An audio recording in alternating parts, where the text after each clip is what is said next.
ఏడుకొండల స్వామి, వెంకటేశ్వర స్వామి 7 వారాల పూజ అండి.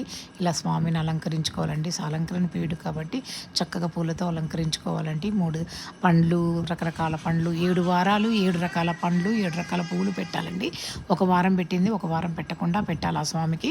అలా పెట్టేసుకొని చక్కగా మనం 7 దీపాలు, పొద్దున్నే 7 దీపాలు పిండి, మన బియ్య పిండిలో పంచామృతాలు వేసేసి 7 దీపాలు చేసి 7 దీపాలు పెట్టాలండి. పెట్టి చక్కగా పూజ చేసుకొని పొద్దున్నే మనం పొద్దున పూట మాత్రం కంపల్సరీ రవ్వ కేసరి కానీ చక్కెర పొంగల్ ఏదో ఒకటి పెట్టాలండి. మధ్యాహ్నం మహానైవేద్యం మనం వండుకున్న అన్నం చాలా నిష్టగా చేసి ఫస్ట్ స్వామికి పెట్టుకున్నాకనే ఎవరికైనా పెట్టాలండి. ఇక మా సాయంత్రం ఏమో మన పండు పలము ఏదో ఒకటి పెట్టుకోవచ్చండి. ఇలాగ 7 వారాలు చేశాక 8వ వారం మాత్రం 8 దీపాలు పెట్టాలండి. 8వ వారం కూడా కంపల్సరీ చేయాలి. అమ్మవారు లక్ష్మీదేవిని పెట్టుకుని చేయాలండి. ఇది వెంకటేశ్వర స్వామి కాబట్టి వడ్డీ కాసుల వాడికి ఇంకొక రోజు ఎక్స్ట్రా చేయాలండి.